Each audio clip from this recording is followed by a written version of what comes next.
Hello everyone, मैं लेकर के आई हूँ एक और आप लोगों के लिए चाइनीज़ रोमांटिक ड्रामा। इस कहानी के स्टार्टिंग में हम लोग जियाओ को देखते हैं जो कि नशे की हालत में क्लब के बाहर टैक्सी आने का वेट कर रही थी। और दूसरी साइड हम लोग फौजी को देखते हैं जो कि यहाँ पे किसी के आने का वेट कर रहा था। जियाओ यहाँ पर फौजी की टैक्सी को टैक्सी समझ करके उसमें एंटर कर जाती है। फौजी इसे देखते ही समझ जाता है कि जियाओ को ड्रग दिया गया है। अब जिया यहाँ पर फौजी को देख के खुद को कंट्रोल नहीं कर पाती है और वो यहाँ पर फौजी को किस करने लगती है।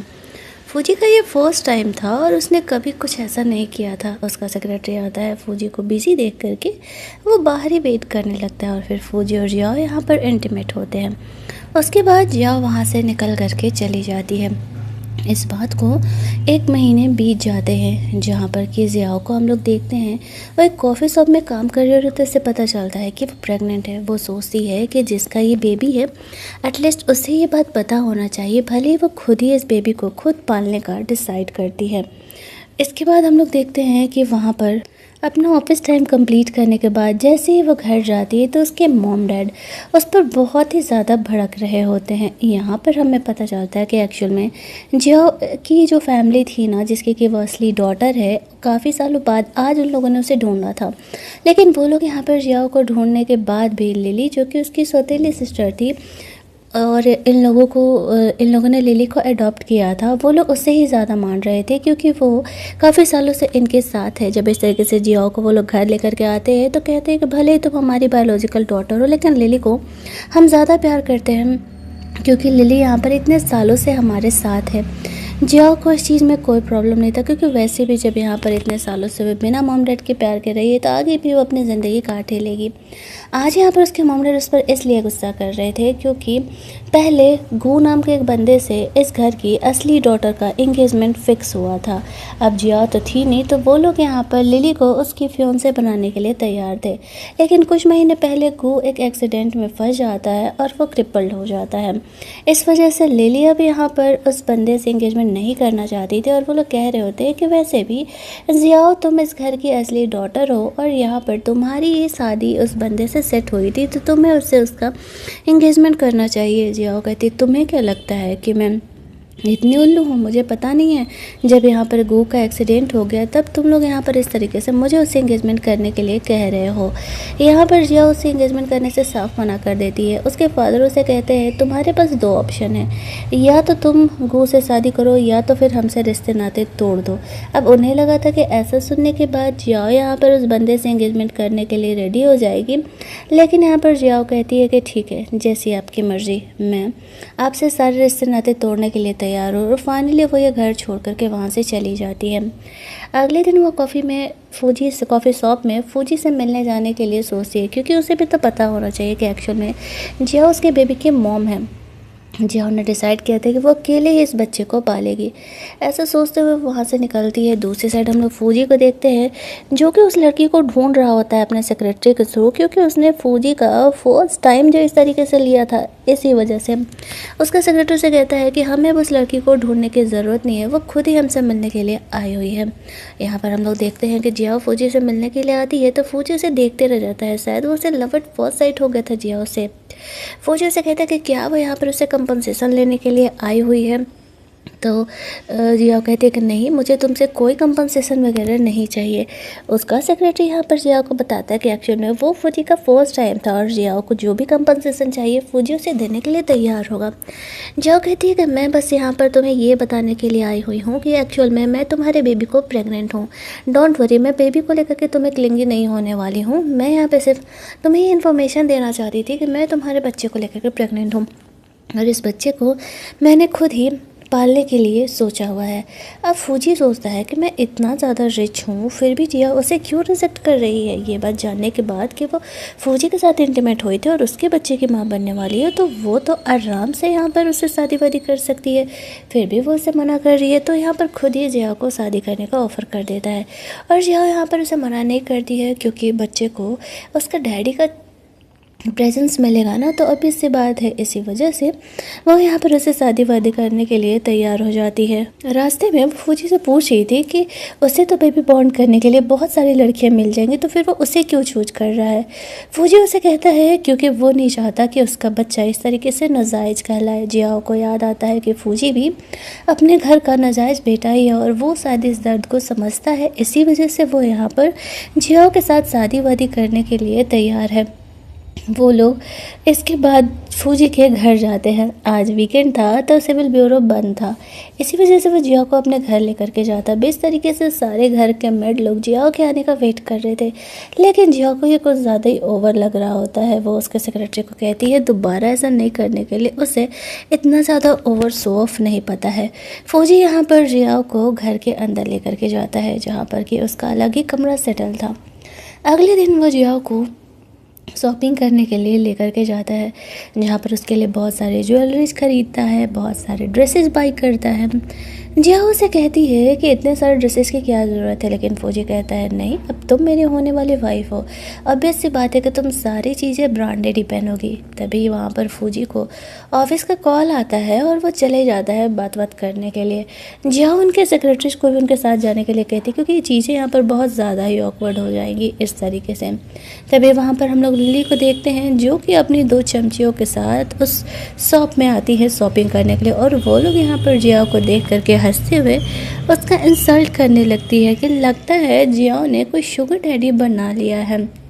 तो ही तो इस तरीके से हमारे घर से सारे रिश्ते नाते तोड़ने के बाद जियाओ यहाँ पर इतने महंगे शॉप में बाई करने के लिए आई हुई है। जो ड्रेस जियाओ ने पसंद किया था वही ड्रेस लिली बाई करने के लिए कहती है। तो वो हेल्पर उसे कहती है कि एक्चुअल में जियाओ जिसके साथ आई थी वो हमारे शॉप का वीआईपी कस्टमर है। वो लोग हंसने लगते हैं कि ज़रूर ही वो कोई बूढ़ा इंसान होगा जिसके साथ यहाँ पर जियाओ आए हुए थे। तो जियाओ उन्हें एक्सप्लेनेशन नहीं देती है, वो उन्हें परेशान करने के लिए और सारे ड्रेसेज यहाँ पर चूज करने लगती है। और जो भी ड्रेस यहाँ पर जिया चूज करती ना, वो लिली और उसकी चमचे यहाँ पर ख़रीदने के लिए रेडी हो जाती है। जिया जानबूझ करके बहुत सारे यहाँ पर ड्रेसेस चूज कर लेती है, जो कि उसके फ्रेंड के पास सब पैसे ही नहीं थे बाई करने के लिए।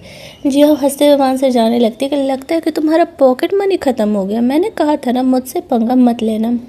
लिली यहाँ पर अपना इनोसेंट बनने का एक्ट कंटिन्यू करती है। जिया और उसके दोस्तों के बीच लड़ाई होने लगती है। आवाज़ सुन करके फौजी यहाँ दौड़े दौड़े आता है तो देखता है कि जिया ने ऑलरेडी लिली और उसकी चमचियों को सबक सिखा दिया। फिर वो जिया को अपने साथ लेकर के जाता है और वो लोग नहीं देख पाते हैं कि जिया किस लड़के के साथ गई हुई है। अभी यहाँ पर हम लोग देखते हैं कि वो उसे कह रहा था कि तुम्हें प्रॉब्लम थी तो तुम्हें मुझे आवाज़ लगाना चाहिए था, मैं पास ही में तो था। जिया से कहती है कि नहीं, ये उसका प्रॉब्लम है और मैं खुद सॉल्व कर लूँगी। फौजी यहाँ पर इस तरीके से जिया को सीट बेल्ट पहना रहा होता है और वो यहाँ पर जिया से कुछ ज़्यादा ही क्लोज हो रहा था। जिया को इस तरीके से चोट वोट लगा था तो वो उसे हॉस्पिटल लेकर के जाता है, जहाँ पर कि जिया का प्रेगनेंसी चेकअप वगैरह वो कराने वाला था। वो उसके लिए एप्पल पील करता है जो कि उसे ढंग से करने नहीं आया था। तो फौजी उसे कहता है कि वो सीख लेगा। जिया कहता है कि नहीं, कहती है कि नहीं, उसे उसके लिए ये सारी चीज़ें करने की कोई ज़रूरत नहीं है, वैसे भी दोनों कॉन्ट्रैक्ट कपल हैं। तो फौजी उसे कहता है उससे क्या फ़र्क पड़ता है, तुम मेरे बच्चे की होने वाली माँ हो, मेरा काम है तुम्हारा ख्याल रखना, अगर मैं ख्याल नहीं रखूँगा तो कौन रखेगा भला। ऐसे वो कहता है तो जिया को समझ नहीं आता कि वो एक्चुअल में उसका केयर कर रही है, क्या बात है। फौजी आगे बढ़ के जिया को किस कर लेता है। जिया भी खुद को रोक नहीं पाती है, पर जैसे उसे होश आता है ना तो वो शाय फील करके वहाँ से वॉशरूम जाने के बहाने निकल जाती है। फौजी सोचने लगता है अच्छा तो शादी करने के ये फ़ायदे हैं, चलो अच्छा है। दूसरी साइड हम लोग देखते हैं कि लिली घर जा कर के जियाओ की बुराई कर रही थी अपने डैड से। इन दोनों की बातों से हमें एक बात पता चलता है कि एक्चुअल में जियाओ के डैड ने अपनी वाइफ को धोखा दिया है। लिली उनकी अडॉप्टेड डॉटर नहीं है, बल्कि यहाँ पे वो उनकी असली डॉटर है, यानी किसी और लेडी के साथ। उसकी मॉम को लोगों ने बाहर फॉरेन में रखा हुआ है, अपना वो मस्ती वस्ती करते रहती है और यहाँ पर लिली ऐसे अमीरों की ज़िंदगी जी रही है। और उन लोगों ने जानबूझ करके जियाओ को बचपन में भुलवा दिया था ताकि उसके बदले वो लोग लिली को अडॉप्ट करने के लिए यहाँ पर लेकर के आ सके। और ये बात तो जिया की मॉम को पता ही नहीं है। यहाँ पर जब उसके डैड कहते हैं कि हमें कैसे न कैसे करके जिया को कन्विंस करना होगा कि वो गू से एंगेजमेंट कर ले, नहीं तो गू हमें जाने नहीं देने वाला है। दूसरी साइड हम लोग जिया को देखते हैं, उसका सेक्रेटरी यहाँ पर उसे एक कमरे में ले जा कर के बोलता है कि यही आपका कमरा है स्टे करने के लिए। जिया सोचती है कि इतना बड़ा कमरा अकेले स्टे करने के लिए। फिर उसको कमरे में से कुछ आवाज़ें आते हुए सुनाई देती है। वो डरते डरते देखने के लिए जाती है तो देखती है कि यहाँ पर फूजी फ्रेशन अप हो रहा है। इसका मतलब कि उसका सेक्रेटरी यहाँ पर उसे फूजी के कमरे में लेकर के आया है। अब फूजी ऐसे इतना हॉट लग रहा था कि जिया के नोज से ब्लीडिंग होने लगती है। यही देख करके फूजी मन ही में हंस रहा था कि वो तो उसकी बॉडी को लेकर के कुछ ज़्यादा ही शायद इम्प्रेस हो गई है। जिया फूजी से कहती है कि उसका सेक्रेटरी गलती से उसे गलत कमरे में लेकर के आ गया। डोंट वरी, वो यहाँ पर उसके लिए कोई भी गलत थॉट नहीं रखने वाली है। वो सोफे पे सो जाएगी और फौजी आराम से अपने बेड पर सो सकता है। फौजी उसे कहता है रुको मैं चेक करता हूँ कि आखिर डोर क्यों नहीं ओपन हो रहा है। वो दोनों देखने के लिए जाते हैं तो डोर क्लोज था। उसके सेक्रेटरी को कॉल करने पर वो उसे झूठ बोल देता है कि एक्चुअल में डोर ऑटोमेटिक लॉक हो गया और 6-7 घंटे बाद ही खुलेगा। वो यहाँ पर उन दोनों को अकेले ज़्यादा टाइम स्पेंड करने के लिए छोड़ने के लिए ऐसा किया था। फौजी जिया को कहता है कि वो बेड पर सो जाए और इधर वो सोफे पे सो लेगा। दूसरी साइड हमें एक और सीक्रेट पता चलता है। जिस डॉक्टर ने यहाँ पर जिया का चेकअप किया था वो एक्चुअल में गलत चेक किया था। जिया प्रेग्नेंट नहीं है और वह यहाँ पर ये बात जिया को बताना चाह रहा था, लेकिन जिया के पास फिलहाल उसका फ़ोन नहीं था, इसी वजह से वो कॉल उठा नहीं पाती है। अब उन्हें पता था कि एक्चुअल में वो फौजी से कनेक्टेड है, तो वो लोग यहाँ पर फौजी के कंपनी पर ये मेल डाल देते हैं कि जिया प्रेग्नेंट नहीं है।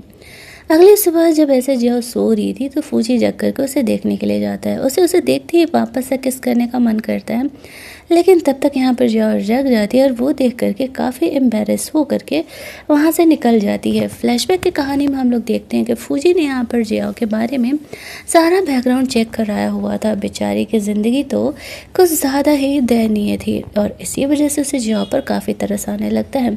जिया कहती है कि उसे अपने काम पर जाने के लिए लेट हो रहा है, तो फौजी उसे रोकता है और कहता है कि तुम्हें काम करने की क्या ज़रूरत है, तुम घर पर आराम से बैठ करके मज़े कर सकती हो। तो वो फौजी पर गुस्सा करते हुए कहती है कि क्या तुम भी मेरे फैमिली मेम्बर की तरह हो जो मुझे काम करने से रोकोगे? तुम्हें भी लगता है ख़राब कि मैं कॉफ़ी शॉप में काम करती हूँ? फौजी उसे कहता है कि नहीं, ऐसा बिल्कुल भी गलत नहीं लगता है, सॉरी अगर मैंने तुम्हारे दिल को हर्ट किया होगा तो। फिर वो कहते हैं चलो मैं तुम्हें लेकर के चलता हूँ शॉप पर छोड़ने के लिए।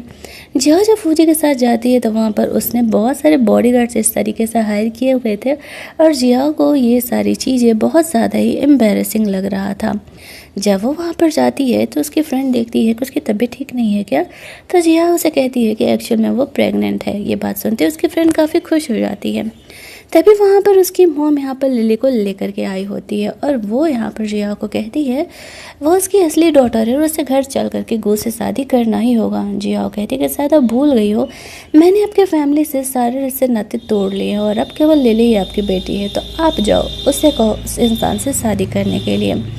लेकिन वो लोग यहाँ पर ज़िद करने लगते हैं कि नहीं, जिया को चलना ही पड़ेगा। साथ ही में वो लोग यहाँ पर बॉडीगार्ड्स को भी बुलाए हुए थे जो कि ज़बरदस्ती यहाँ पर जिया को पकड़ के लेकर के जा रहे थे। लेकिन तब तक यहाँ पर फौजी के बॉडीगार्ड्स आ जाते हैं और वो लोग यहाँ पर पहले तो उनके बॉडीगार्ड्स को सबक सिखाते हैं और इसके बाद जिया की मॉम और उसके सिस्टर को पकड़ लेते हैं। वो लोग समझ नहीं पाते हैं कि जिया के पास बॉडीगार्ड्स कहाँ से आए। जिया इस तरीके से लिली को ऊपर कॉफ़ी फेंकते हुए कहती है कि निकल जाओ यहाँ से वरना तुम्हारे लिए सही नहीं होगा। अभी ये बॉडीगार्ड शुक्र मनाओ सिर्फ तुम्हें रोक रहे हैं मेरे कहने पर, ये तुम्हें पनिश भी कर सकते हैं।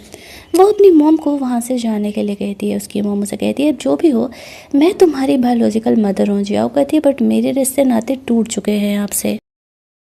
वो बाहर जा कर के इसी बात को सोच सोच करके काफ़ी सैडली रोड साइड बैठी हुई थी, तो फौजी यहाँ पर उसके हेल्प के लिए आता है और वह इस तरीके से जिया को घर लेकर के जा रहा था। फौजी उसे कहता है कि तुम चाहो तो मैं तुम्हारी प्रॉब्लम फैमिली की प्रॉब्लम को सॉल्व कर सकता हूँ, लेकिन जिया उसे कहती है कि नहीं है उसका मैटर है तो वो खुद सॉल्व कर लेगी। फिर वो जिया को शॉपिंग कराने के लिए लेकर के जाता है, एक प्रिटी सा ड्रेस दिलाने के लिए, क्योंकि वो अपने ग्रैंडफादर से उसे मिलने के लिए लेकर के जाने वाला था। जिया इतनी खूबसूरत लग रही थी कि फौजी उसे देखते ही रह जाता है।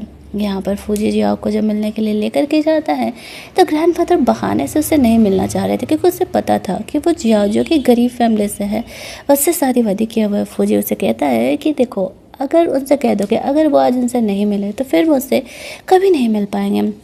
तो वो बटलर जा कर के बताता है यहाँ पर सारी बातें ग्रैंडफादर को और वो लोग यहाँ पर तैयार हो जाते हैं मिलने के लिए। अब यहाँ पर जिया सोचती है कि फौजी का भी घर का कंडीशन कुछ खास अच्छा नहीं है। फौजी को भी उसके घर वालों का प्यार नहीं मिलता है। फौजी को वो खुद की तरह समझने लगती है।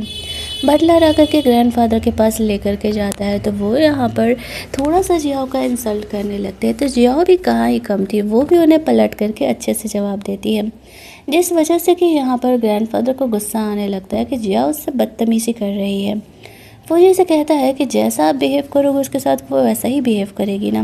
वैसे भी आपका बेटा, आपका दूसरा पोता लुयन मेरे साथ क्या कर रहा है, आपको अच्छे से पता है। कुछ टाइम पहले उसने इस तरीके से मुझे ड्रग किया था, मेरे कार का ब्रेक फेल करने का कोशिश किया था। मैं सारी गलतियों से माफ़ करने के लिए तैयार हूँ, लेकिन मेरी वाइफ जियाओ मेरी बेबी को लेकर के प्रेग्नेंट है।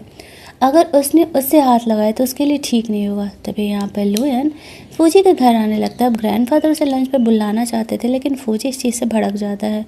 वो ग्रैंडफादर को कहता है कि अगर लुयन आए तो वो यहाँ से चले जाएगा और फिर वो अपने पोता पोती का शक्ल भी नहीं देख पाएंगे। तो फिर ग्रैंडफादर मान जाते हैं और कहते हैं कि ठीक है, उसे कह दो कि वो फिर कभी आएगा। और जिया फू के बेबी को लेकर के प्रेग्नेंट है, ये बात सुनते ही वो काफ़ी खुश हो जाते हैं। यहाँ पर इस तरीके से लुयन नीचे तमाशा कर रहा था कि ज़रूर ही फौजी यहाँ पे ग्रैंडफादर को मेरे खिलाफ भड़काया होगा, इसी वजह से वो मिलना नहीं चाहते हैं। तो वो चिल्लाने लगता है यहाँ पर। अब जिया को ये देखा नहीं जाता है और वो यहाँ पे लुयन को सबक सिखाने के लिए बाहर जाकर के उसके ऊपर ऐसे गमले फेंकने लगती है और कहती है कि अगर दोबारा इस घर में आना चाहते हो तो निकल जाओ फिलहाल यहाँ से, ग्रैंडफादर फ़िलहाल तुमसे नहीं मिलेंगे। लुयन वहाँ से चले जाता है। जियाओ के बिहेवियर से ग्रैंडफादर थोड़ा सा इम्प्रेस हो जाते हैं कि उसने बहुत ही सही यहाँ पर वाइफ ढूंढी हुई है। ग्रैंडफादर से कहते हैं कि देखो, अगर तुम अच्छे से रहोगे तो obvious सी बात है कि मैं तुम्हें अपनी कंपनी का CEO तो बनना ही दूंगा। फौजी को उनकी कंपनी में कोई ख़ास इंटरेस्ट नहीं था। फिर वो लोग अपना डिनर विनर करके वहाँ से लौट रहे होते हैं। जियाओ कहती है कि सॉरी, मुझे तुम्हारे भाई के साथ ऐसे बिहेव नहीं करना चाहिए था, बट उसकी बदतमीज़ियाँ मुझसे बर्दाश्त नहीं हो रही थी। फौजी कहते नहीं, तुमने बहुत ही सही किया, मैं कब से उसे सबक सिखाना चाह रहा था। इस चीज़ के लिए थैंक यू। जियाओ से कहते हम दोनों हस्बैंड वाइफ है, इसमें थैंक यू और सॉरी की कोई ज़रूरत नहीं है। अगले दिन फाइनली वो लोग जा कर के शादी वादी का सर्टिफिकेट ले लेते हैं। फौजी इस तरीके से जियाओ को इम्प्रेस करने के लिए ये सारी चीज़ों को सेट किया हुआ था, लेकिन जियाओ को ये पसंद नहीं आता है। वो सिर्फ फौजी का दिल रखने के लिए कह देती है कि हाँ ठीक है, अच्छा है, और वहाँ से चली जाती है। फौजी अपने सेक्रेटरी से पूछने लगता है कि लड़कियों को इम्प्रेस करने के लिए क्या करना पड़ता है। अगले दिन जब जियाओ अपने कॉलेज आती है तो यहाँ पर लिली की कुछ चमचियाँ उसका इंसल्ट करने लगती हैं और कहती है कि हमें तो पता चला है कि जियाओ ने किसी शुगर डैडी से शादी वादी कर लिया है और इसी वजह से वो इतनी अब अमीरों वाली कार में घूम रही है। जियाओ भी उन्हें अच्छा खासा सबक सिखाती है और कहती है जब सच पता ना हो तो ज़्यादा बकवास नहीं करना चाहिए, और वह लिली विली को थप्पड़ वप्पड़ भी मार देती है। इस वजह से इनकी चमचियों को जियाओ पर गुस्सा तो बहुत आता है, लेकिन फ़िलहाल वो इसे कुछ कह नहीं सकती है क्योंकि ये कॉलेज है और तमाशा बहुत ही बढ़ सकता है। यहाँ पर फौजी जियाओ को रिसीव करने के लिए कॉलेज आना चाह रहा था, जहाँ पर कि उसके बॉडीगार्ड्स पहले से ही जियाओ पर नज़र रखे हुए थे, लेकिन क्लास ख़त्म होने के बाद ही यहाँ पर जियाओ को कुछ लोग किडनैप करके लेकर के जाते हैं। वो लोग यहाँ पर इस चीज़ को बताने के लिए फौजी के सेक्रेटरी को कॉल करते हैं, लेकिन फौजी का सेक्रेटरी को एक नोटिफिकेशन आता है फौजी का ऑफिस की तरफ से, जिसे कि अटेंड करना बहुत ही अर्जेंट था। तो फौजी वहाँ के लिए निकल जाता है और जो उसका सेक्रेटरी था वो यहाँ पर उस बात को इग्नोर कर देता है। फौजी को रास्ते में ये पता चलता है कि एक्चुअल में जियाओ प्रेग्नेंट नहीं है, उस डॉक्टर से मिस डायग्नोसिस हुआ था। अब वो ये बात जियाओ को कैसे बताए समझ नहीं पाता है। दूसरी साइड हम लोग देखते हैं कि वो गुंडे लोग यहाँ पर जियाओ को किडनैप करके लेकर के जा रहे होते हैं। जियाओ की आँख खुलती है तो देखती है कि वो लोग उसे कहीं और नहीं, ऐसे लिली के पास छोड़ करके आए हुए हैं। कॉलेज की बेइज्जती का बदला लेने के लिए इस तरीके से लिली ने जियाओ को किडनैप किया हुआ था, लेकिन उसकी मॉम भी इसमें शामिल थी। ये बात जियाओ को पता नहीं था। उसके फैमिली उसे फोर्स कर रहे होते कि तुम शादी से पहले ऐसे किसी के भी बेबी को लेकर के प्रेग्नेंट नहीं हो सकती हो, हमारी फैमिली की इज्जत कोई मजाक नहीं है, हम जिससे कहेंगे तुम्हें उससे शादी करना ही पड़ेगा, और वो गू होने वाला है और कोई भी नहीं। जिया उसे कहती है कि देखो तुम लोग बकवास करना बंद करो, मैं गू से शादी नहीं करने वाली हूँ, मैं अपने हस्बैंड के बेबी को लेकर के प्रेग्नेंट हूँ। उन्हें पता नहीं था कि यहाँ पर उनका हस्बैंड कोई और नहीं फूजी है। वो लोग ज़बरदस्ती यहाँ पर जियाओ के लिए एबॉर्शन पिल्स मंगवा रहे होते हैं। दूसरी साइड फूजी हॉस्पिटल में था, जहाँ पर कि उसे पता चलता है जियाओ भले ही प्रेग्नेंट नहीं है, लेकिन उसे कुछ लोगों ने किडनैप कर लिया। अब वो जियाओ को सेव करने के लिए जल्दी जल्दी वहाँ से निकलता है और इधर उसके फैमिली वाले जानबूझ करके उन्हें बुली करते हुए यहाँ पर जियाओ को वो एबॉर्शन पिल्स दे रहे होते हैं। तभी जियाओ से कहती है कि उसके हस्बैंड का नाम फूजी है। वो लोग ये बात सुन करके खुश होने लगते हैं कि जियाओ ने तो बहुत ही लंबा हाथ मारा है। फूजी इस शहर का सबसे रिचेस्ट इंसान है और अगर उसे सच में जियाओ मैरिड है तो वो उसके काफ़ी काम की आ सकती है। तो वो लोग कहने लगते हैं कि गू को लिली से शादी कर लेनी चाहिए, लिली को गू से शादी कर लेनी चाहिए, लेकिन लिली इस बात को एक्सेप्ट करने से मना कर देती है। जियाओ सोच रही होती है कि ये लोग बेटियों को सिर्फ बिजनेस डील के लिए इस्तेमाल करना जानते हैं। यहाँ पर हम लोग देखते हैं कि इस तरीके से लिली कह रही होती है कि जियाओ झूठ बोल रही है, फूजी शहर का सबसे रिचेस्ट इंसान है, वो कैसे इसके बेबी को लेकर के प्रेग्नेंट हो सकती है, वो सिर्फ और सिर्फ झूठ बोल रही है हमें उल्लू बनाने के लिए। वो लोग ज़बरदस्ती यहाँ पर जियाओ को एबॉर्शन पिल पिलाने लगते हैं। जियाओ उन्हें पीने से मना कर देती है और तब तक हम लोग देखते हैं कि फूजी इन्हें बचाने के लिए यहाँ पर आ जाता है। वो लोग जियाओ को ज़बरदस्ती वहाँ से लेकर के जा रहे थे गू से शादी कराने के लिए और फूजी यहाँ पर आ करके जियाओ को सेव कर लेता है। और इधर हम लोग गू को देखते हैं जो कि व्हील चेयर पर है। उसे पता चलता है जियाओ जो कि उसकी होने वाली फियांसे थी उसे इस तरीके से फूजी ले करके गया है, तो वो ये सोचने लगता है कि शायद फूजी को उसका डर नहीं है। एक्चुअल में गू भी उतना ही पावरफुल था जितना कि फूजी। अब उसे जियाओ ही चाहिए थी क्योंकि वो उसकी वाइफ थी। घर जाने के बाद जियाओ का केयर करने के लिए इस तरीके से फूजी ने इतनी सारी चीज़ें जियाओ के लिए मंगाई हुई थी, लेकिन यहाँ पर जियाओ को ये कुछ ज़्यादा ही चीज़ें awkward लग रही होती है। जियाओ फूजी से कहती है कि आई थिंक कि हमें पेरेंटल चेकअप के लिए जाना चाहिए, बहुत टाइम से मैंने चेकअप नहीं कराया है। तो फूजी जियाओ से कह देता है कि नहीं कोई बात नहीं है, हम लोग कुछ टाइम बाद चल लेंगे। वो यहाँ पर उसे आराम करने के लिए कहता है। जियाओ को समझ नहीं आता है कि फूजी थोड़ा वियर्ड बिहेव क्यों कर रही है। वो यहाँ पर गू के बारे में पता लगाने के लिए अपने बंदे को बोल देती है।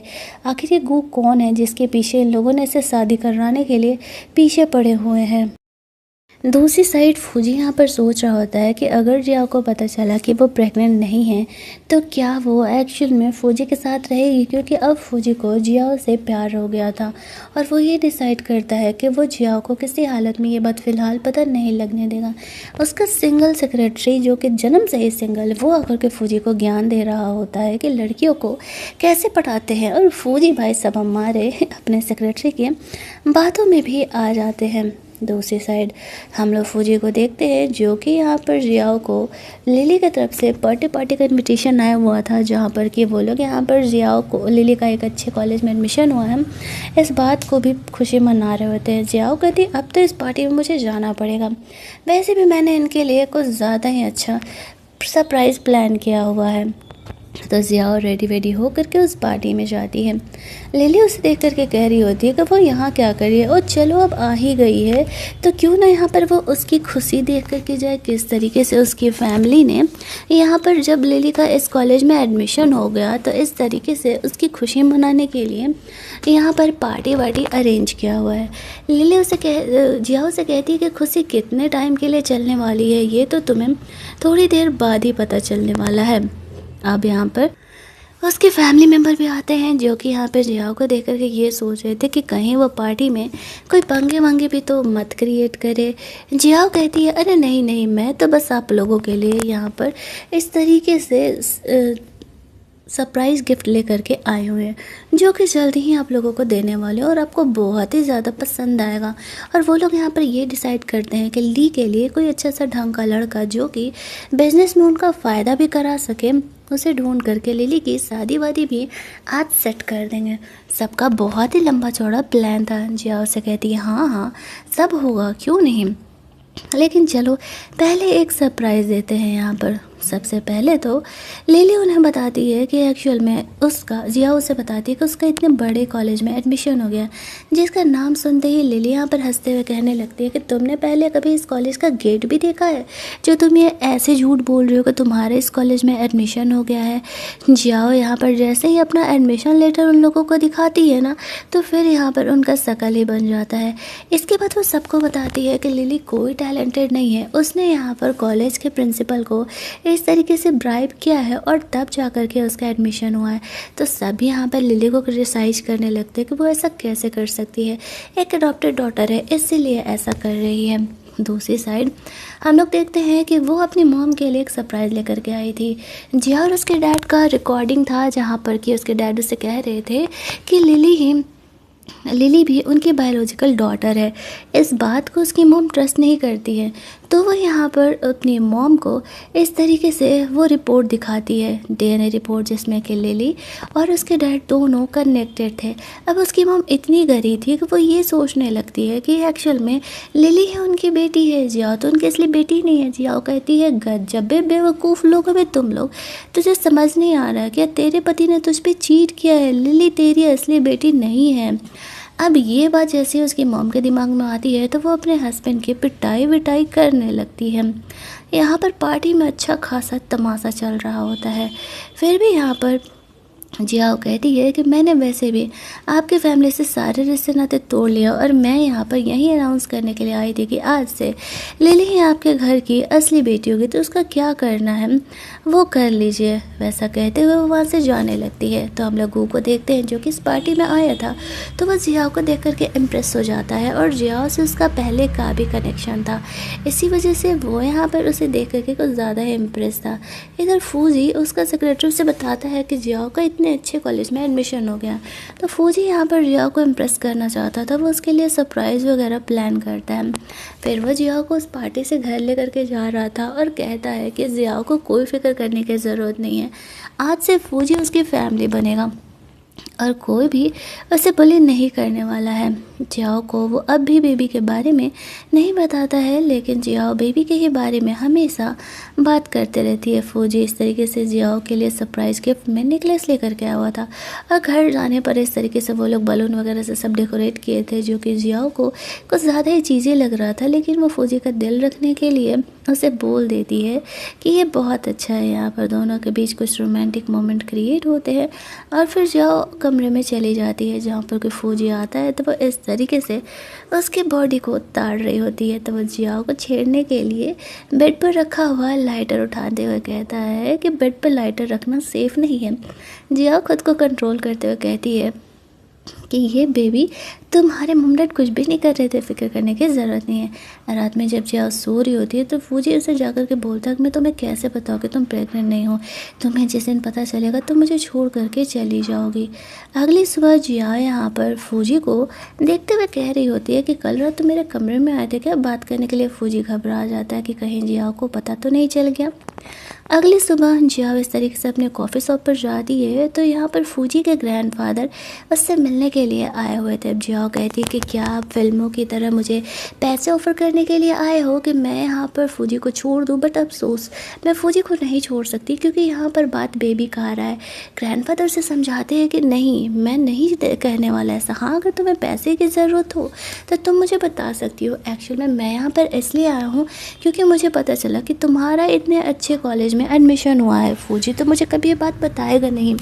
हमारा घर इसलिए हमारी फैमिली थोड़ी सी बदनाम है ना, क्योंकि सबको लगता है कि हम लोग ख़ानदानी पैसे वाले हैं और हमारे घर में कोई पढ़ने लिखने वाला नहीं है मन लगा करके, इसीलिए हमारा कोई भी बच्चा इतने अच्छे कॉलेज में एडमिशन नहीं लेकर के आ पाया। लेकिन जब मुझे तुम्हारे बारे में पता चला कि तुम्हारा इतने अच्छे कॉलेज में एडमिशन हुआ है तो मैं ये बात सुन करके तो बहुत ही ज़्यादा खुश हो गया था और इसीलिए मैं तुमसे यहाँ पर मिलने के लिए आया हुआ था।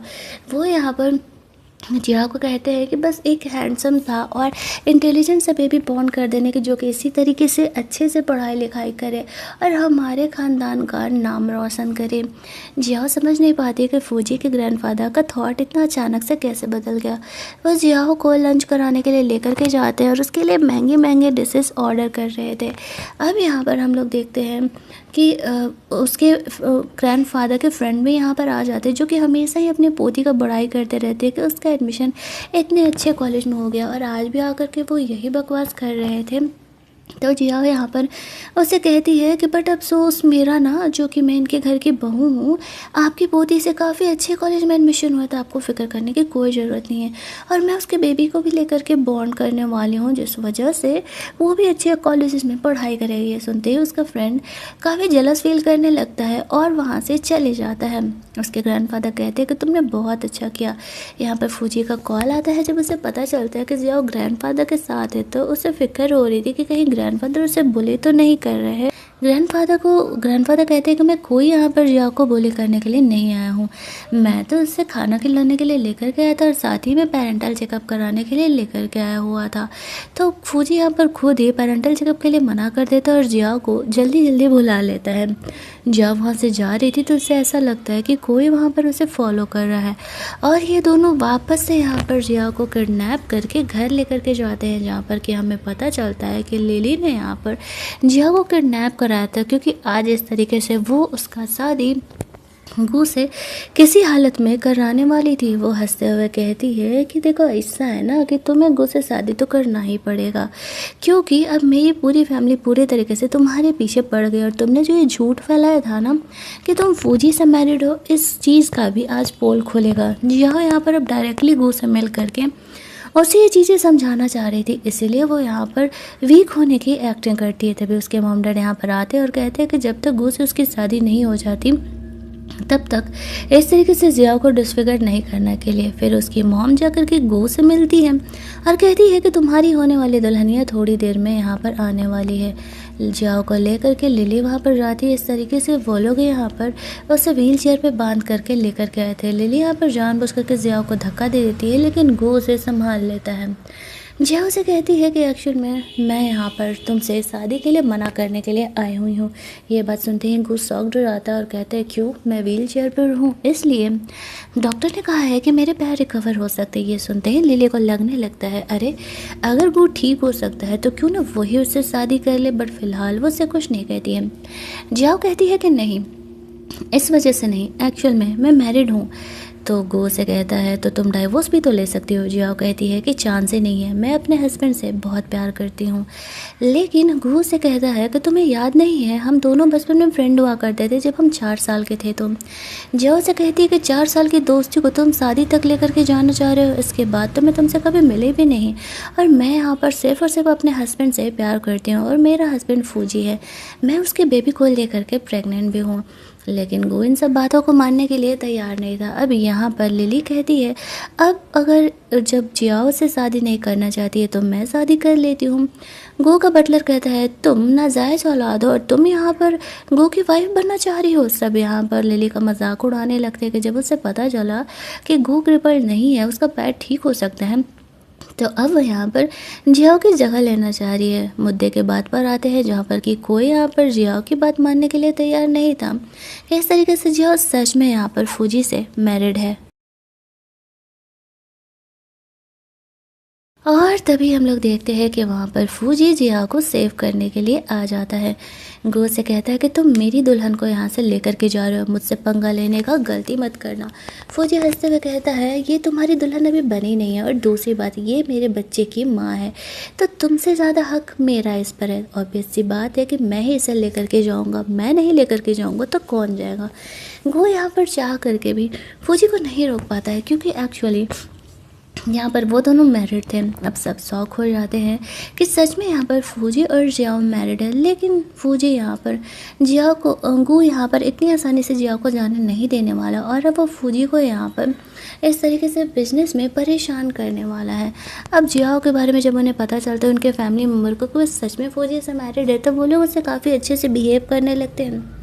और कहते हैं कि चलो अच्छा हुआ तुमने बहुत अच्छा दूल्हा ढूंढा। जियाओ से कहती है, एक सेकंड, मेरा तुम लोगों से कोई रिश्ता नाता नहीं है। तुम लोग भूल गए तो मैं याद दिला दूँ कि जब तुम लोगों ने मुझसे किडनैप किया था ना, तो उसी समय मैंने तुमसे अपने सारे रिश्ते नाते तोड़ लिए थे। अब तुम लोग फुटो यहाँ से, दोबारा मुझे ढूंढते हुए कभी मत आना। ऐसा कहती है वो। तो फौजी यहाँ पर जियाओ को लेकर के जाती है और फौजी की कंपनी जो कॉपरेशन यहाँ पर जियाओ के साथ की हुई थी, उसके मॉम डैड के साथ कंपनी में की हुई थी, वो सारे यहाँ पर कॉपरेशन तोड़ लेते हैं। फौजी यहाँ पर सिचुएशन का फ़ायदा उठाते हुए जियाओ को सबके सामने ऐसे प्रपोज कर देता है। जियाओ सोचती है वैसे भी अगर फौजी सच में जियाओ को पसंद करता है तो आज नहीं तो कल उन्हें शादी करना ही होगा ना, फिर झूठ मूठ का इतना खर्चा होगा, तो क्यों ना वो यहाँ पर फौजी के प्रपोजल को हाँ कह दे। तो वो उसके प्रपोजल को हाँ कह देती है और वो सबके सामने ऐसे घुटने के बल होकर के उसे प्रपोज करता है और रिंग पहनाता है। फिर दोनों घर जाते हैं जहाँ पर उनकी लाइफ काफ़ी अच्छी चल रही होती है। लेकिन वो यहाँ पर जियाओ को बताना चाह रहा था कि वो एक्चुअल में प्रेग्नेंट नहीं है। तभी वहाँ पर उसका सेक्रेटरी आता है और बताता है कि एक्चुअल में गू ने यहाँ पर जंग छेड़ दी है, बिजनेस वार, जिस वजह से कि फौजी को कंपनी में बहुत लॉसेज हो रहे हैं। फौजी जियाओ को कहता है तुम घर पर आराम करो, मैं ऑफिस जा रहा हूँ चीज़ों को संभालने के लिए। जियाओ यहाँ पर फौजी का हेल्प करना चाहती थी और कहती है कि देखो मैं वैसे भी तुम्हारी वाइफ हूँ और ऊपर से ये प्रॉब्लम मेरी वजह से हुआ है तो मैं ही सॉल्व करूँगी। और वो उसे कहती है कि मैं तुम्हारे साथ ऑफिस जाना चाहती हूँ। फौजी उसे ऑफिस तो लेकर के जाता है लेकिन वो उसे कोई काम ही नहीं दे रहा था। जिया उस कह रही होती है कि यार मैं यहाँ बैठ कर के क्या करूँगी। वो उसे स्नैक्स खिला रहा होता है अपने हाथों से और यहाँ पर अपना बिजनेस मीटिंग पर ध्यान दे रहा था। जिया को यहाँ पर अजीब लगता है कि फौजी उससे कोई हेल्प क्यों नहीं ले रहा है। इधर हम लोग देखते हैं कि गू को एक्चुअल में जिया से प्यार था और वो अब उसे पाने के लिए कुछ भी करने के लिए तैयार था। फौजी के बिज़नेस में जितने भी लॉसेस हो सकते थे वो कर रहा होता है और इधर फौजी भी कोई कम नहीं था, वो सारी चीज़ों को अच्छे से डॉज कर रहा था। जिया की एक सीक्रेट आइडेंटिटी भी है, ये बात खुद फौजी तक को नहीं पता था और जिया अब इनडायरेक्टली फौजी का हेल्प करने का डिसाइड करती है। अगले दिन जब फौजी जियाओ को ऐसे समझा रहा होता है कि कोई भी पंगे लेने की ज़रूरत नहीं है और साथ ही में वो जियाओ को इस बात की भी सच्चाई बताता है कि एक्चुअल में जियाओ प्रेग्नेंट नहीं है, उस हॉस्पिटल से मिस डायग्नोसिस हुआ था। तो जियाओ फौजी से पूछती है उसे ये बात आखिरकार कब पता चला। तो फौजी उसे बताता है करीब 15 दिन पहले। जिया कहती तो तुमने मुझे ये बात बताया क्यों नहीं। फौजी उसे कहता है क्योंकि मुझे लगा कि तुम इस सदमे को बर्दाश्त कर पाओगे या नहीं, मैं तुम्हें हर्ट नहीं करना चाहता था। हम दोनों मैरिड हैं और हम दोनों वापस से बेबी बना सकते हैं। लेकिन जिया फौजी से कहती है कि नहीं, हमारे रिश्ता का ही बेस बेबी था और जब बेबी नहीं है तो फिर मैं तुम्हारे साथ नहीं रह सकती। आई थिंक कि हमें डाइवोर्स ले लेना चाहिए। और फिलहाल वो फौजी को छोड़ करके चली जाती है। फौजी सैडली बैठा हुआ था, एक तो वो जियाओ को लेकर के परेशान था और ऊपर से गो यहाँ पर ऑफिस में उसमें परेशान कर रहा था। जियाओ बैठ करके रोड साइड रो रही होती है तो फौजी उसे लेने के लिए जाता है, उसे घर लेकर के जाता है। दूसरी साइड हम लोग लेली को देखते हैं जिसका अफेयर यहाँ पर फौजी के सौतेले भाई लुयन के साथ चल रहा था। वो उसे कहता है कि इस बार वो फौजी की पूरी कंपनी हथियाने वाला है। लिली पूछती है कैसे। वो बताता है वो और गू इस बार मिल करके काम कर रहे हैं, इसी वजह से यहाँ पर इस तरीके से वो लोग फौजी को हरा देंगे। ये सोचते लिली सोचने लगती है कि चलो अच्छा है, कम से कम ये किसी काम का तो आएगा। दूसरी साइड हम लोग देखते हैं कि जियाओ अब भी उस चीज़ को लेके गुस्सा थी, उसे थोड़ा वक्त चाहिए था। फौजी उसे टाइम देने के लिए तैयार था। वो अपने इस तरीके से ऑफिस को संभाल रहा होता है। तभी इन दोनों को पता चलता है कि कोई एमी नाम की एक हैकर है जो कि कंट्री की टॉप की हैकर है और वो यहाँ पर फौजी का हेल्प कर रही है गू को उस बिज़नेस वॉर में हराने में। गू और फौजी एक्चुअल में कितने लॉन्ग टाइम से उस एमी को ढूंढ रहे होते हैं, लेकिन एमी का दोनों में से किसी को पता नहीं चलता है। ये बात लुयन को भी पता चलता है। एमी की वजह से वो लोग इस शर्त हारने वाले हैं तो वो जल्दी जल्दी वहाँ से फरार होने लगते हैं क्योंकि फौजी को पता चला कि लुयन इस वार में मिला जुला है तो वो उसे छोड़ेगा नहीं। जाने से पहले वो लिली को कहता है कि एमी जो कि सीक्रेट हैकर है टॉप की, वो यहाँ पर फौजी का हेल्प कर रही है गू को पकड़ने में। लेकिन इससे पहले कि वो फरार हो पाता पुलिस आकर के लुयन को वहाँ से पकड़ के लेके जाते हैं फ्रॉड के केस में। और यहाँ पर ये बात लिली के दिमाग में आ जाती है। एनी को किसी ने देखा नहीं है और वो एनी बन सकती है। इधर जिया अपने बंदे से बात करी थी जहाँ पर कि हमें पता चलता है कि वो सीक्रेट हैकर कोई और नहीं जियाओ ही है। उसका बंदा उसे कहता है कि फौजी को जल्दी ही पता चल सकता है कि जियाओ ही वो सीक्रेट हैकर है। जियाओ कहती है कि वो भी इस बात को ज़्यादा दिनों तक छुपाना नहीं चाहती है। दोनों यहाँ पर इस तरीके से एक मीटिंग में मिलते हैं जहाँ पर कि जो एनी ने अनाउंस किया था कि वो यहाँ पर सबके सामने आने वाली है। तो सब वहाँ पर एक्साइटेड होकर के जाते हैं, जहाँ पर कि हम लोग लिली को देखते हैं। एनी के पब्लिक नहीं होने की वजह से वो सबका सिचुएशन का फ़ायदा उठाते हुए सबको बता रही होती कि वही एनी है, पूरा चौड़ में कह रही थी। और इधर जब ये बात जियाओ को पता चलता है तो वो तुरंत ही अपनी आइडेंटिटी रिवील करने के लिए बाहर जाती है। लिली इस बात को मानने के लिए तैयार ही नहीं थी कि एक्चुअल में जियाओ ही वो असली हैकर है। तो जियाओ यहाँ पर जैसे ही प्रूफ देती है, लिली का मुंह ही बन जाता है। सब उस पर हंसने लगते हैं। फौजी ये देख करके शौक हो जाता है कि उसकी खुद की वाइफ यहाँ पर इस तरीके से इतनी टैलेंटेड है। गूज से बात करने के लिए आता है और कहते हैं कि क्या हमारे बीच कुछ भी चांस नहीं हो सकता है। जियाओ कहती है सॉरी, अगर तुम मेरे लाइफ में पहले आते तो शायद चांस हो सकता था, बट मैं फौजी से प्यार करती हूँ और मैं उसके बिना नहीं रह सकती। इसी वजह से मुझे तुमसे कोई रिलेशन नहीं रखना है। फिर वो फौजी को चूज़ कर लेती है। वो फौजी को ये बात छुपाने के लिए माफ़ भी कर देती है। और फिर इन दोनों का साथ रहने के सीन को दिखाते हुए हमारे इस कहानी की यहाँ पर एंडिंग होती है। तो अगर आपको ये कहानी अच्छी लगी हो तो वीडियो को लाइक और शेयर कर देना। चैनल को फटाफट से सब्सक्राइब कर लेना ताकि इसी टाइप के वीडियोज़ के नोटिफिकेशन आपको मिलते रहें। मिलते हैं हम लोग एक और नई कहानी के हिंदी एक्सप्लेनेशन में। Keep watching.